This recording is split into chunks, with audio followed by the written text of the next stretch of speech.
What's up, fellas? Happy to see everybody for another episode of the BG Obsession podcast. Coming to you direct from bgobsession.com. Please feel free to like, follow, subscribe to the YouTube channel. You can also catch us on every major podcast platform. And of course, come by Facebook, Twitter, and bgobsession.com. Join, mix it up. We've got some old school heads returning a little bit. Brother T. Shiles back, Voice of Reason's back, some other guys. So shout out to them now that we're seeing them float back into the board. Hopefully the new ownership is kicking that thing off. We've got Mark back for those of you guys watching. Chris stood in for 2 weeks for him, so Mark is a pleasant return as we're going to talk on our next pod about his favorite line position group, the linebackers. Last week we broke down a couple position groups. This time, though, we're going to dig into some defensive ends. So, if you guys don't mind, I'm going to go ahead and jump right into this so that we can get rolling.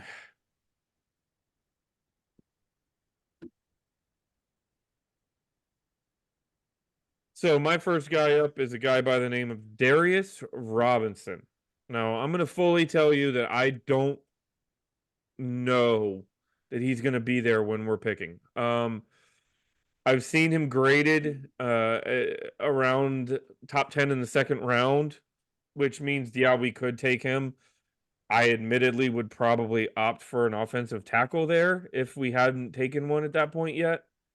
But this guy kind of intrigues me. I like his size. He comes in at 6'5", 295. So big boy. He ran a 4.9540, which isn't huge. You know, he's not super fast, but he's quick and explosive. He had a 35-inch vertical, which is 84th percentile of his position group. And he's got a wingspan of 84 and 4/8. That's 97th percentile. So massive long arms. Um he is not a refined pass rusher yet. He is definitely more of a run defender. He's the kind of guy that you can play situationally now and let him develop with some more pass rushing moves. He's got the strength to do the bull rush and some of the other moves on the interior as well as on the edge, but he is definitely not a refined pass rusher. He's gonna have to learn some other stuff. He actually was the Super Bowl or the Senior Bowl, Super Bowl MVP, Senior Bowl practice MVP, and he says that he models his game after Chris Jones and Max Crosby. He's an Arthur Ashe Jr. Male Sports Scholar Award, which is the best, which is quoted as saying best exemplifying the standards of scholarship, athleticism, and humanitarianism. Additionally, in his senior season, he was all SEC first team. And that's actually all I got on Darius Robinson. Next up, we have Austin Booker. So I really love Austin Booker, man. This kid at Kansas, 6'5", 240 pounds. So he's a big kid, and he's got the frame to really add muscle, which is something I think that's really important, especially with the size of the guys that defensive ends are trying to get past and they're trying to stop in the run game. This guy I targeted because I think he'll be there in the third round. But in fact, both guys I'm going to talk about tonight are guys that I anticipate could be third round targets. He is an edge rush specialist. He's also a very good run defender. And the thing that's exciting about Austin Booker is he's only played 15 games at the college level and only started once. He started at Minnesota and then in 2023 went to Kansas. And this is the year he had at Kansas with his 15 starts prior to that. 39 tackles, 14 assists, 34 stops. In terms of pass rush, he had 37 total pressures, 26 quarterback hurries, 2 quarterback hits, and 8 sacks. That's from a kid who hasn't played much football. He's really explosive on his first step. He's got some rush moves. He's not just a power bull rusher. He's got, again, just like Derek was talking about, he's got a wingspan at like 82-inch wingspan. He can drop back in coverage. He's got some coverage skills. And the thing that jumped out at me looking at some highlight tapes of the guy is he's got a motor and he does not stop. He's just relentless. He never gives up on the play. Uh, Very athletic. So really the only thing he lacks is experience, which is, again, it's pretty tantalizing given how he looked in 2023 and that body that he's got. So I think he could be, I said it last week about somebody, I think he could be a hidden gem, like a future starter Pro Bowl type defensive end, pass rush specialist, the whole package. I really like Austin Booker. That's what I got. Very cool. Next up, we got Marshawn Nealand.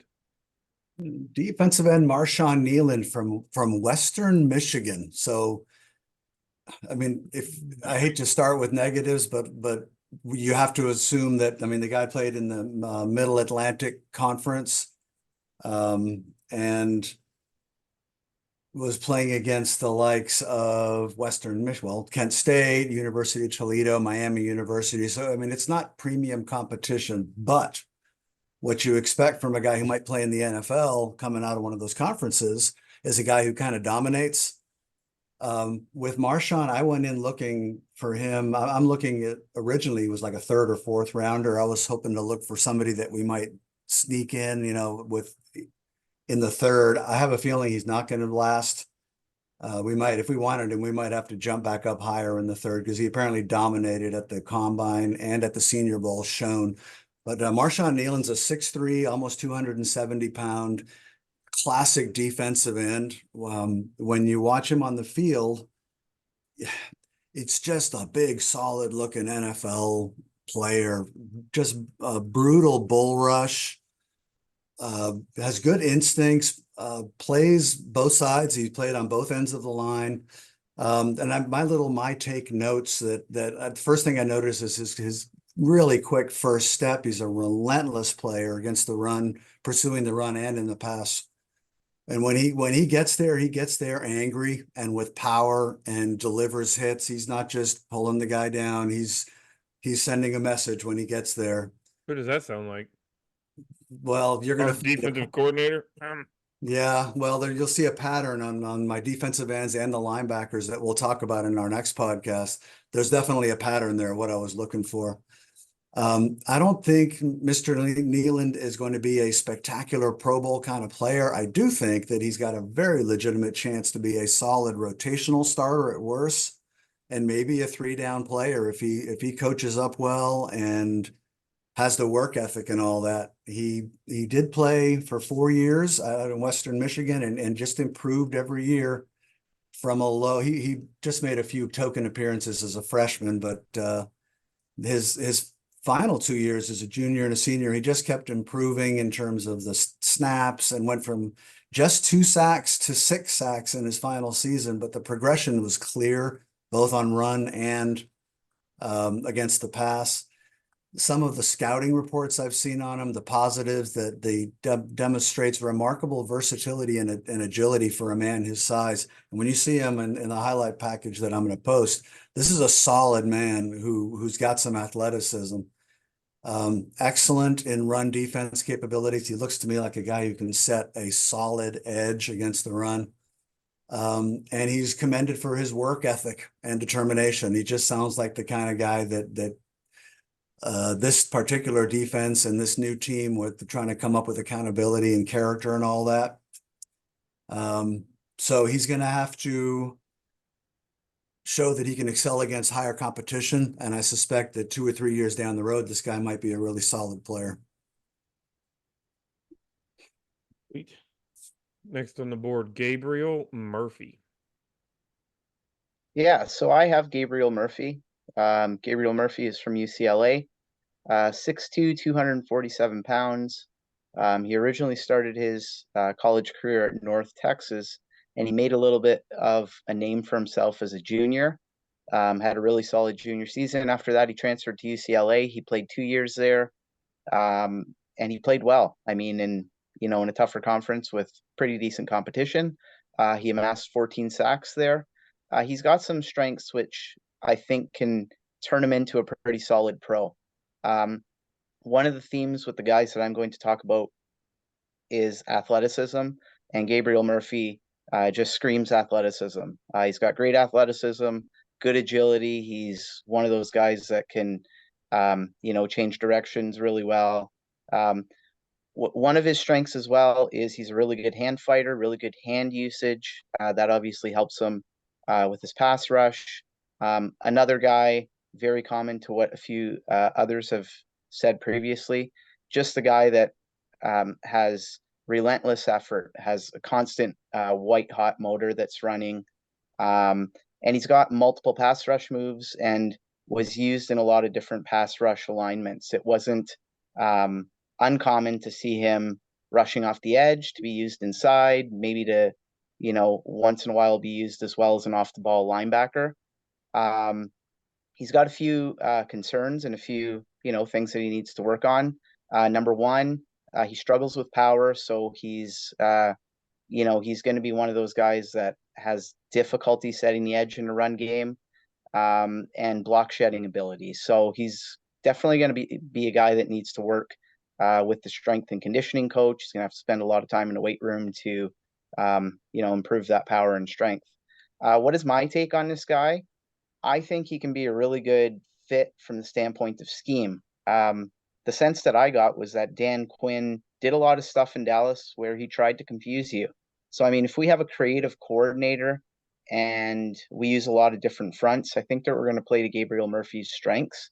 And he can be like a role specific player for us. He's fairly polished coming out of college, so I think that gives him a chance to contribute at the professional level right out of the gate. Is he going to be a 3-down player? No, he's not at this point. But if you think a little bit about how Dorrance Armstrong was used in Dallas, Dallas was able to get some production out of him being a situational player. And I think that's fairly similar to maybe what we can get out of Gabriel Murphy as he starts his NFL career. This could be a guy that we can probably get, late 3rd round. I don't think he sticks around until the 4th round, but it might be something to consider for us. So that's what I got on Gabriel Murphy. All right. Next up, out of University of Washington, is Braylon Trice.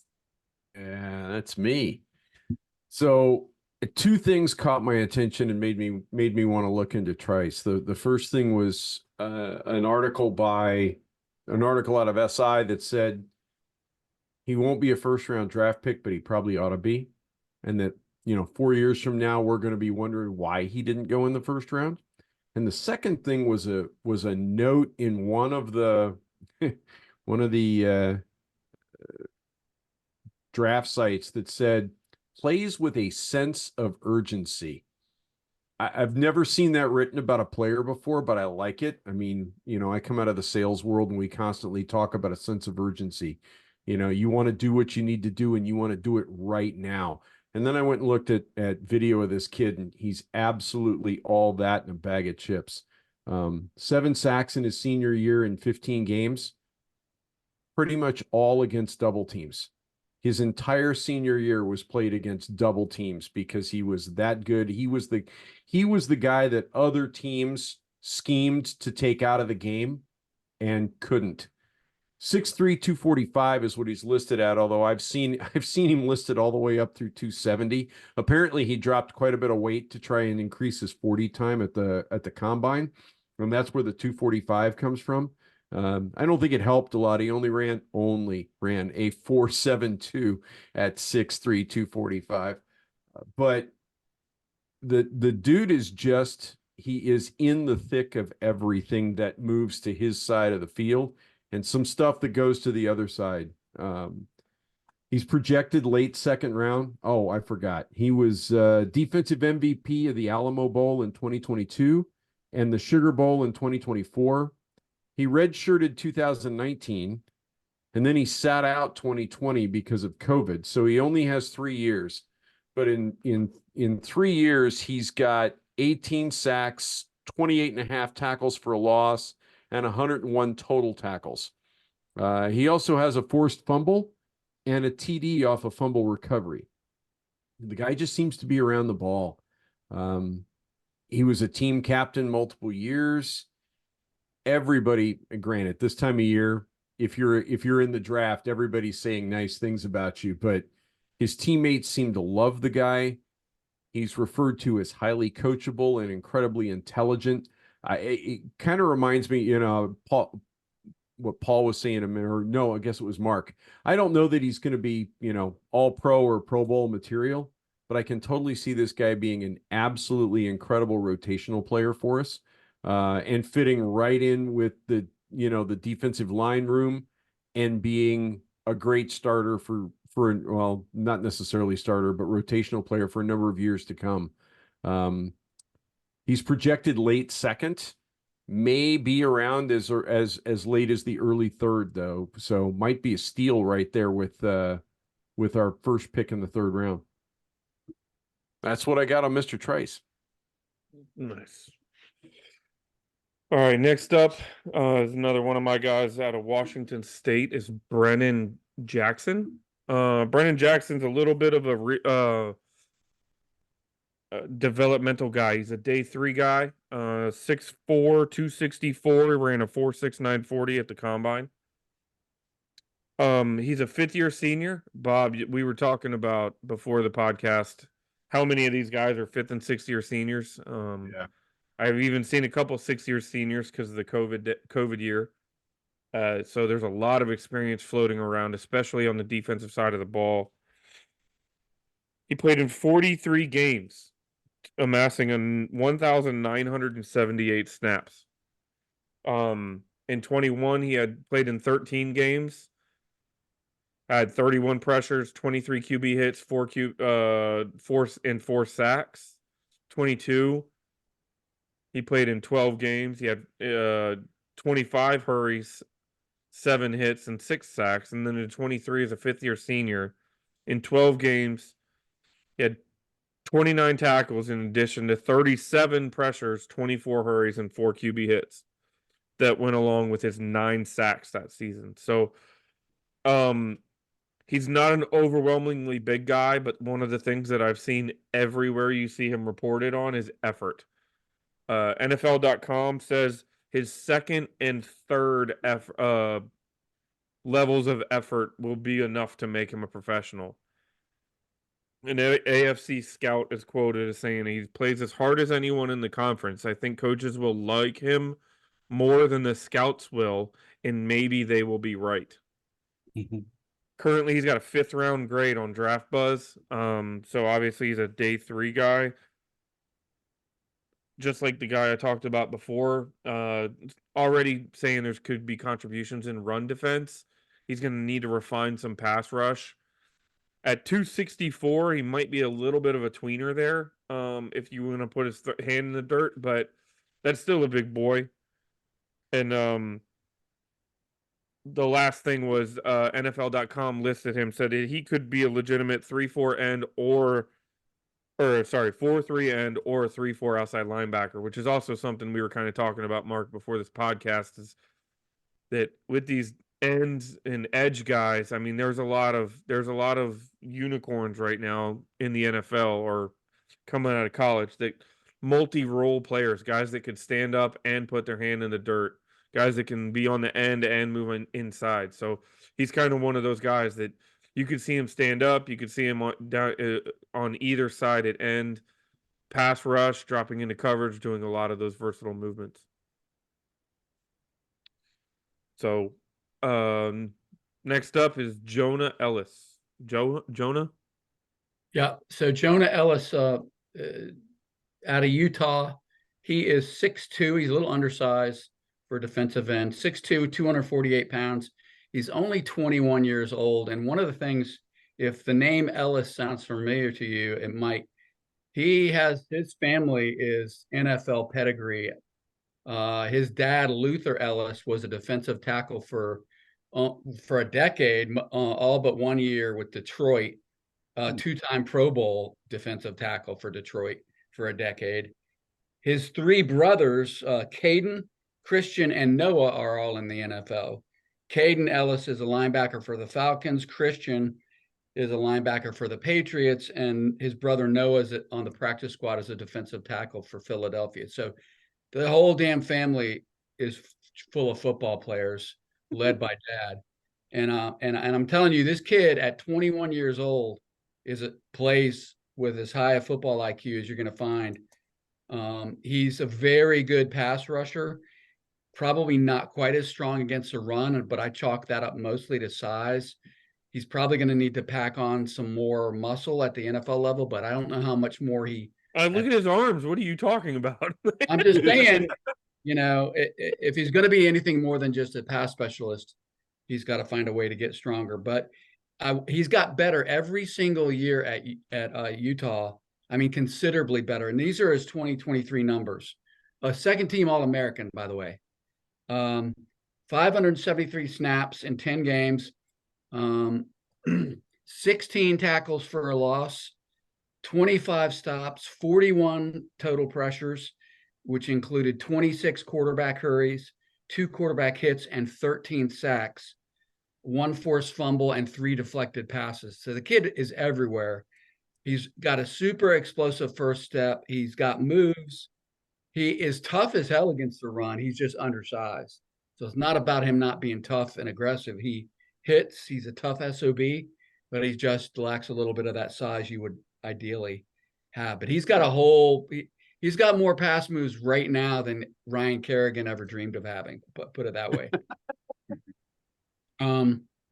He did have a torn labrum a couple of seasons ago, so that's always something to keep in mind. I was trying to think today. We had a defensive end who had a torn labrum that like multiple times. I can't remember who it was though.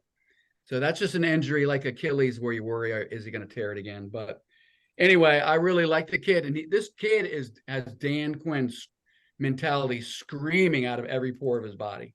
He's that kind of a player.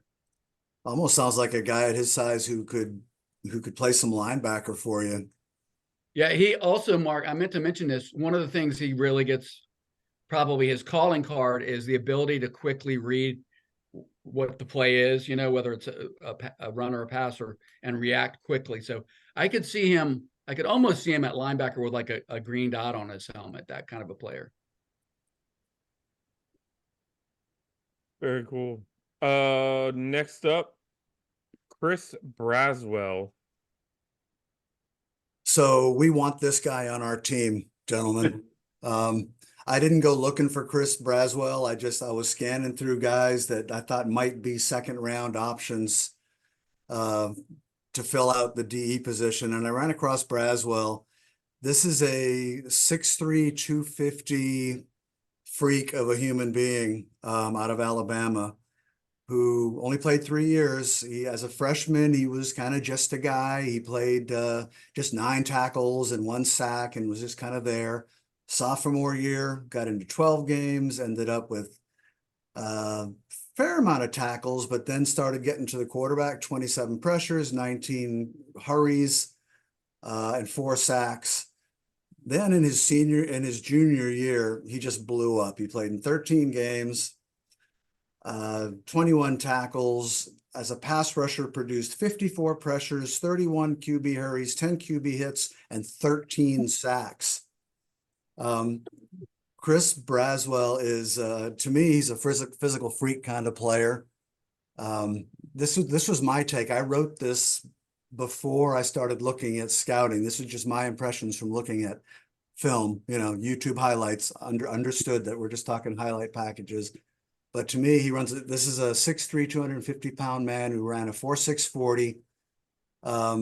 This is a guy that he's quick and decisive reading the play and reacting, no wasted motion. He's like a seek and destroy kind of guy.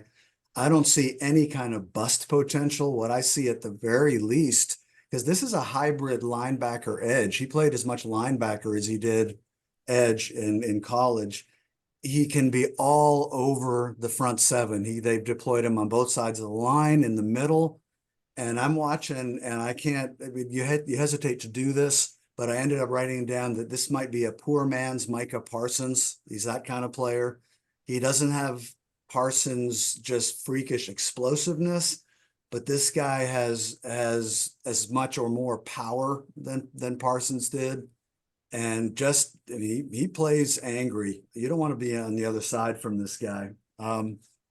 Some of the scouting reports on him, that excellent awareness and anticipation, dropping back into zone. So again, if you're in a multiple defense, and I can see him in on nickel packages as a linebacker, I can see him standing up as an edge. He made some freak list. This is again a 6'3", 250 man who vertical jumped 38 and a half. Jeez. Known for his keen field awareness, a dynamite combination of speed and power, sharp reading instincts, run design instincts, and I like this. The field work ethic is off the charts. He doesn't just play; he owns the field. Negatives: he had limited snaps under his belt with the 3 seasons. Some of the things they say about him, I kind of disagree with. That the ankle flexibility and hip fluidity aren't his strong suits, and that he might rely too much on brute strength as opposed to his athleticism. I didn't necessarily see that in what I looked at. So I disagree. I think this guy's going to make someone. I think he might sneak into the first round. To be honest with you, he might be available with one of our seconds, but if we want him, we're going to have to take him there. Let me just read these last 2 sentences from this one scouting report. Drafting Braswell is betting on a potential, a gamble that could pay dividends with the right coaching. He's a powerhouse with the kind of raw talent you just can't teach, paired with a set of weaknesses that can ideally be coached out. The team that drafts him isn't just picking a player, they're making an investment. It's about sculpting that raw talent, refining his technique, and expanding his arsenal. If it all clicks, Braswell could be the steal of the draft, a disruptive force on the defensive front. I would love to see this man on our team, and I think if we want him, we're going to have to take him in the second with one of those top 2 second picks. That's all I have to say about that. Chris Braswell, write that name in stone. Next up, Xavier Thomas. Hey, Look at that guy. You know, when I saw this picture of him, and I saw this picture while I was researching him before John picked it out to throw in the slideshow tonight. I saw this picture and I went, I thought I was looking for edge guys. He looks like a linebacker.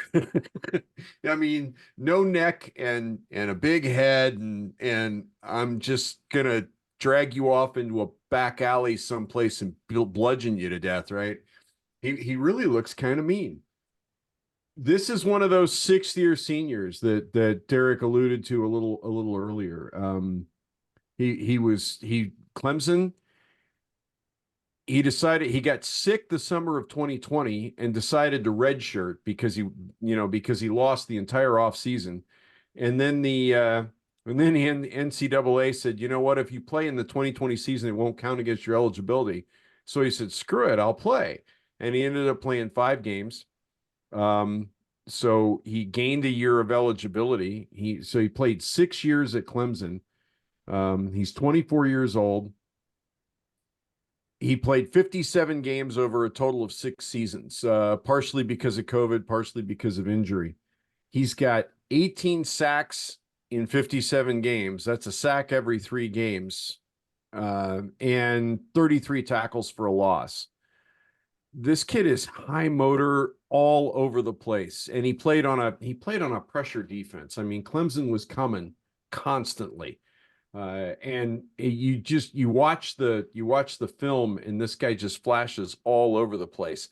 The thing that really caught my attention, not only did he have 18 sacks, he has 7 pass defended, and 6 forced fumbles. Listening to Quinn and Witt in their early press conferences, turnovers are going to be key. Arriving with a certain level of violence and forcing the guy to give up the football is going to be something that's a big deal. And this guy has a history of actually getting there and doing something about it, which is something I really like. Again, he's something of a, I don't know, tweener, 6'2", 244. There's several highlights of him dropping back into pass coverage and doing a very respectable job of covering tight ends. So, he's not just a rush end. He can fall back and play some zone for you or drop straight into man-to-man with your tight end. One of the things that really caught my attention, so the write-up considered it a negative. I'm not sure I consider it a negative. The write-up said raw as sushi. Survives on natural talent. And I thought, with the right coaching, raw as sushi becomes a Not force of sushi. nature in the NFL, right? I mean, that makes it sound like this guy probably has not had the coaching that he's gonna get from the guys Dan Quinn has assembled in Washington. And it just feels like he could be a real steal. Granted, he's projected in the 5th round, and we all know what happens 5th, 6th, 7th round, especially in a year like this where everybody talks about most of the talent being in the first 3 rounds and the last few rounds being more undrafted free agent type talent from previous years. But still, this guy looks really, really good on tape. It is ACC football, to be fair. It's not like he's playing against SEC guys, but Well, that picture right there, he's sacking Jalen Hurts at Alabama. So that is you're absolutely right. That was probably a national championship game. Now that we think about that, but the guy was really impressive, and he's a little older, so more mature, and I'm guessing may very well appreciate the opportunity more than a 21-year-old guy. I don't know. Just my thoughts. That's what I got on Thomas. Next up, with the name of the night, Javante Jean Baptiste. Yeah, so I have Javante Jean Baptiste. He's out of Notre Dame. 6'5", 80-inch wingspan, 240 pounds is what he weighed in at the combine. Now, apparently that was due to some food poisoning issues. I've seen him listed as high as 250 or 260. So in a nutshell, he looks the part of a defensive end. He's an athlete, great athleticism, really long frame, long arms. One of the things with John Baptiste is it's always been mentioned that he's always had room to add more muscle. I like this prospect just more from the standpoint of his story. I guess he's a day 3 guy. Let's get that clear. So I was making mention about the idea of him, always struggling to add muscle. His initials are JJB. He initially went to Ohio State for his first 4 years of his college career, but prior to going there, he weighed just over 200 pounds. And I guess they had like a backpack made for him with his initials, but instead of putting JJB as his initials, they put PBJ, peanut butter and jam. They fed him a lot of that apparently to add bulk and size. And to me, it just served as a reminder of the work that the guys had to put in to get where he is today. He's come a long way. I mentioned he played his first 4 years at Ohio State. He was mostly a rotational player. He didn't put up huge numbers by any means, but he was thought to be fairly productive with his limited opportunities. A few of you have mentioned this as well with a couple of your guys, but he played more of that hybrid linebacker defensive end role at Ohio State. He transferred to Notre Dame for his final year as a 5th-year senior, and he was a pretty solid contributor. I mean, he didn't have mind-blowing numbers, but he made some noise. 5 sacks, 53 tackles, 10 quarterback hits. Some of his strengths, really quickly, I mentioned that he's an excellent athlete. He really turned some heads at the combine with his athleticism. He's got a really good initial quick step. He's got great anticipation off the snap. He's thought to have a really good spin move. And this has been a theme of the night as well. Excellent motor. Just one of those relentless players that is not going to stop until he gets home. Another really cool tidbit about him, Notre Dame was in the Sun Bowl this past season. A lot of his teammates, as is what often happens in college football, opted out of that game. He took the reverse route. He didn't, and he was actually named team captain for the Sun Bowl. I thought that was pretty commendable. He's also been commended by his coaches. I've read a few articles about him, and one of the things that stood out to me is that he's always been described as being a player who understands his assignments and someone who's not greedy. How often have we heard the reverse being said about guys on our defensive line, guys who are playing selfishly? He's quite the opposite of that. Few of his concerns, he's not a bull rusher. He's still a work in progress if you're planning on putting his hand in the dirt. He's going to be a 24-year-old rookie. I mean, I wish I could be 24 years old, but apparently that's considered to be old heading into the NFL. My take on him and my opinion on him. So he's going to be obviously a late round addition to any defensive line depth chart. He's got the measurables to be able to be molded into a contributor down the road. I like the fact that he's played for some big time programs. So he played at Ohio State, played at Notre Dame. I think places like that give you a good sense of what life in the pros is going to be like. And I think they prepare you for such. So I think that gives him a little bit of a fighting chance. I love the fact that he's got the proper mindset and he's very coachable. We're talking about a guy that's worked for everything he's accomplished at the college level. And I certainly don't think he would be the type of player that would take anything for granted in the pros. So on day 3, I think that's kind of what you're looking for, and maybe worth a late round flyer, so to speak. All right, fellas, that's all we've got for the defensive ends tonight. I think one common thread here was there's 2 common threads. As Paul just mentioned, high motors. Everybody we were talking about had high motors, and another one was kind of guys we can see is either playing down with their hand in the dirt or being stand up outside linebackers. I think there's a lot of that floating around. So I think kind of a what's lot up, of people Don? a lot of people are talking about what a great O-line group at this draft is going to have, and the wide receivers, which I agree with that. But I think maybe there's not as many dominant defensive ends, but especially on the edge, there's some super. I mean, we just listed off some really hellaciously talented guys that could be starters in a couple of years. So I think it's an underrated defensive end class.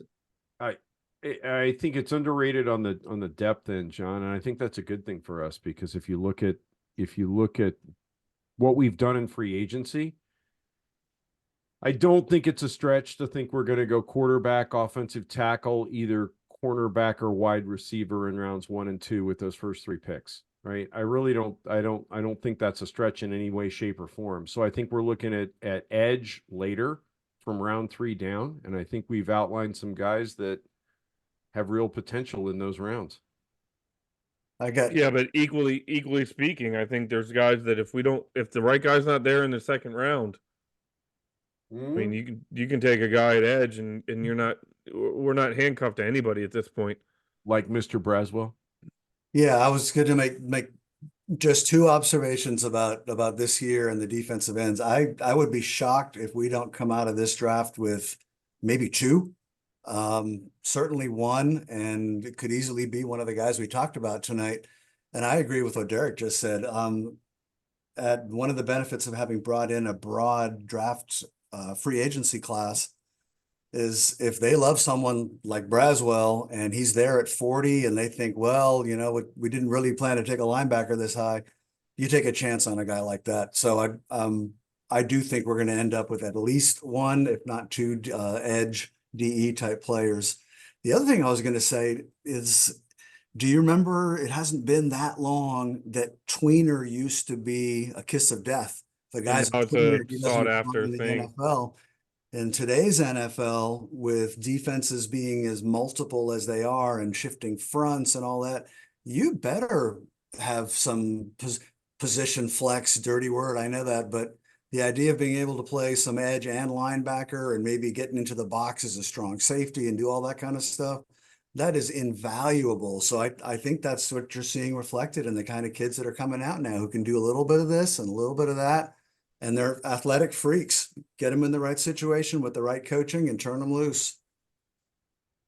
Agreed. All right, folks. If you're still hanging around, please like and follow. If you're listening on the podcast, jump on YouTube, give us a subscribe, follow us on there, and of course, come hang out with us at bgobsession.com. In about a day and a half, we'll be rolling out another podcast, running down some linebackers that we're all interested in. So stay tuned for that. Been a pleasure, gentlemen. Night, guys.